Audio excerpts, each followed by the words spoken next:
So I made a little list in the computer and put a little check mark next to it, and she started checking stuff off. So now I come in, I've got peach cobbler, I've got blueberry pie, I've got apple pie, I've got German chocolate cake, I've got coconut layer cake. And she's ordering all, she was also that big. She was, yeah. And then other people are telling me, oh my God, now I'm getting on the train in the morning, smelling up the train with apple pie and peach cobbler, and people on the train are giving me their number and saying, how can I find you, and can you make me? So I come up with the idea, let me get a voicemail, right. Let me make some business cards, and my first flyer was born. So I had Harriet Tubman on the outside and listed what I made and wrote a little something about myself, and now I'm handing out the flyers. Right. Coming to work every day with pies in the kitchen in the office, pies in my office, leaving during lunch and delivering pies, leaving early, not getting my work finished because I have to deliver pies. Right. Don't ask me to do overtime. So I finally got fired. Wow. And you've never in your life seen someone so happy to be fired. Oh, now I get unemployment check. Why didn't you? Oh, okay. And I get to. I was going to say, why wait to be fired? You were doing pretty well, but that answer. Because in my head, I would never have left my job. Right. I was making $50,000. They call it systematic. I was, listen, like Harriet Tubman said, I freed 1,000 slaves, and I'd have freed 1,000 more if they'd only known they were slaves. Right. I was making $50,000 a year 20 years ago. Wow. Plus vacation, sick time, the best health care system. Right. You know, I would never have left the plantation. Right. Even though master wasn't that good to me. Right. I was secure. Right. Man, when they kicked me to the curb, I was dancing in the aisle in the law firm. I got all day to deliver pies. 2 weeks severance. Wow. Plus unemployment.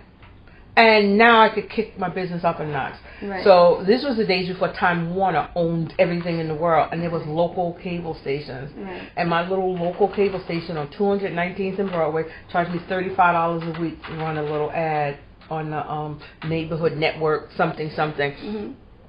And they went from 86th Street to probably 200-something Street in the Bronx. Right. So now I picked up this huge customer base. My phone was always ringing. Now I'm buying a car, I got a little money, I'm doing a little something, and I just never looked back. It just, amazing. I just kept going and going, and it wasn't easy. Right. You know, in the midst of all that, I got divorced after 20 years of marriage. Right. You know, whatever his issues were, they were exacerbated by the fact that I was independent. Right, right. And I was doing my own thing, and I was successful, and I was networking, and I was meeting people, and I was going to events, and you know, I was in business. Right. It was difficult kind of to deal with.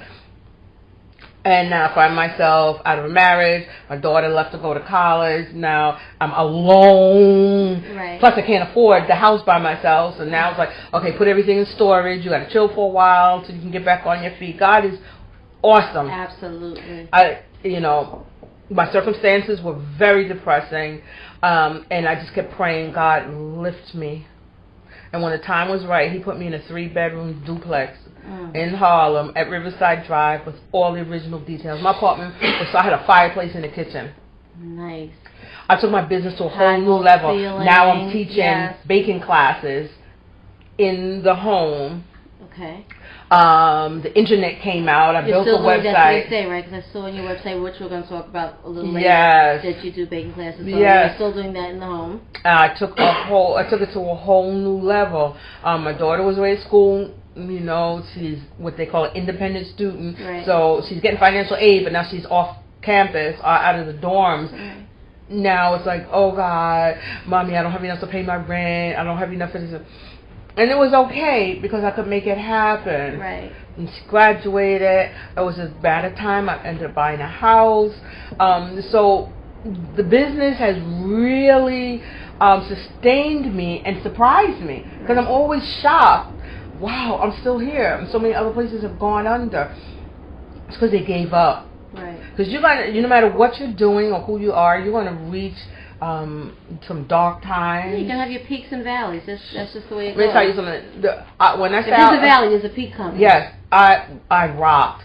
My cakes were expensive, and my customer base was basically the Upper East Side and Upper West Side moms, and they worked. They were vice presidents at Goldman Sachs and brokers, and their parents were brokers. They were feeling it though, and little Elmo cakes and Dora the Explorer and all of that.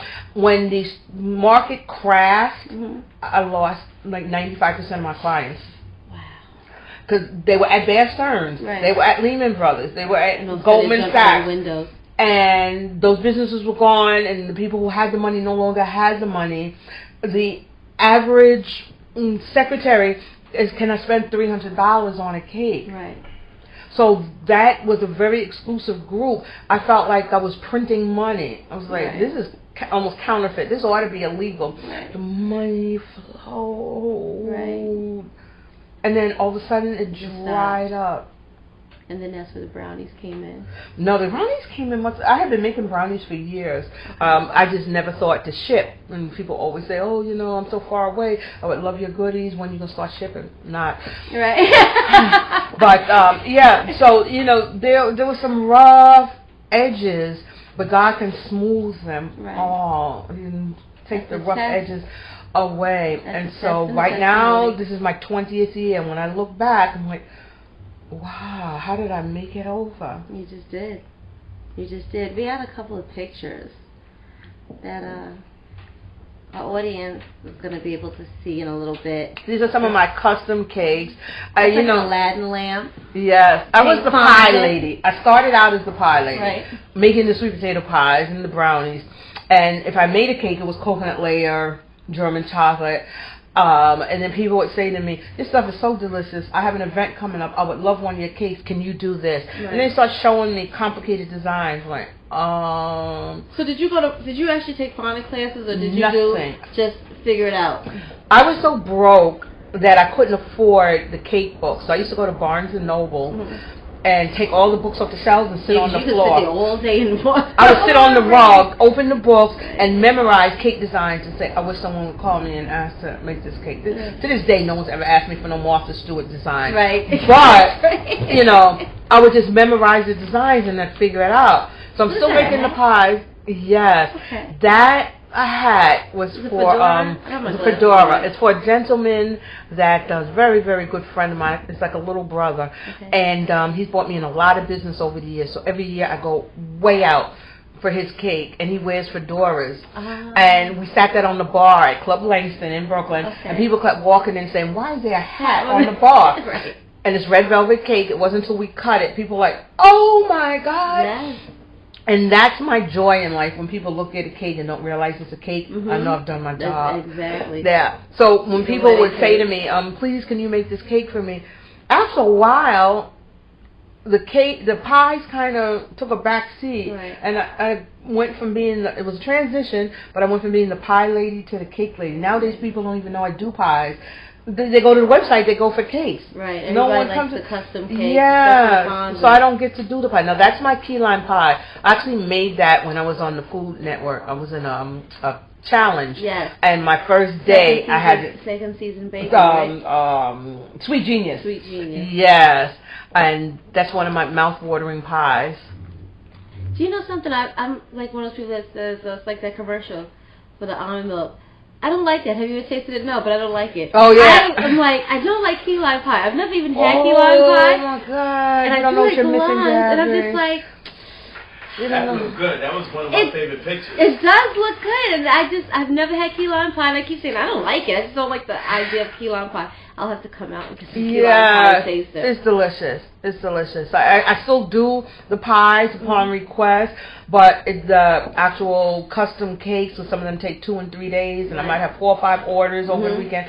I can't really fit pies in my schedule, but during the holidays, I still do my pies. Yeah, a lot of people don't realize how much work goes into doing fondant cake. And then they get upset. Well, why does it cost that much? Because I'm going to spend 4 hours working on... And fondant is not cheap. Even if don't understand now, that's Lala. Yeah. She was on Broadway. And she was celebrating her first play. And so her and Carmelo came out to Bottles and Stripes on 9th Avenue, and I made that cake. Beyonce and Jay-Z were there. Oh, it was like the highlight of my life. I'm like, well, not quite, because I have a client who is very, very big in American, I can't say politics because he's not a political creature, but is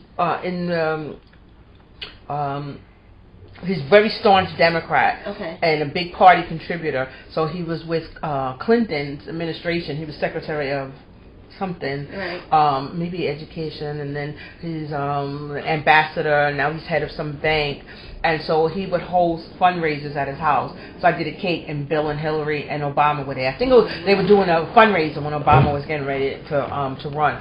So that was one of my highlights, and that was definitely another highlight. I was getting ready to say, does the cake come with Lala too? Yeah, right. Oh, no. So beautiful, yeah. Yeah, it was definitely a highlight of mine. Well, what is your most memorable cake to date? Was it the one that you did for the ambassador? And do you remember what kind of cake it was? Oh, that was just a plain chocolate sheet cake. It wasn't a fancy cake. It was just so they can cut up and have something to serve. I did B.B. King's cake. He's diabetic, and I did a diabetic carrot cake for him. And then I did Lucille, and the New York Times was there, and they wrote it up. And so I was in the Sunday Times, but he was performing at the Beacon Theater, and I got to watch him do The Thrill Is Gone live. And I was at he was on stage, and I was right near him, right here. That was probably the highlight of my life. B.B. King killed it. I bet. He killed it. He killed it. And you presented him with the Lucille cake. Yes. So that was a memorable cake. There's been so many. I've made so many over the years, and I did Luther's cake the last birthday before he had his stroke, and that's on my website somewhere. You see a photo cake with Luther on it. I did Geraldo Rivera's 100th anniversary for his show, and I actually got to go to his house for his daughter's birthday. Wow. His house, well, I hope it's still standing because it's actually on the water, and I don't know what damage the hurricane did to Edgewater, New Jersey. House was magnificent. I bet. You know, and so at the Joan Rivers' grandson's birthday cake. You did not see all of this coming to you when you were on the train with a shopping cart full of pies. No. You would never even thought it. No. That's a testimony to people just pushing forward. Like I said, through the peaks and valleys of what you can't give up. You can see the picture where it's before and after. Oh, you embarrassed me! I can't believe you have that old. Of the business. No, I was trying to do that to show growth. Let me see. Those two pictures are almost 35 years apart. So God is good. I've aged very little in 35 years. But the one on the right, I was like, no, I'm sorry. I was 27. In that one, I had to have been 51, maybe. Wow. So there's still. What is that? The same person. Yeah, it's still a huge gap.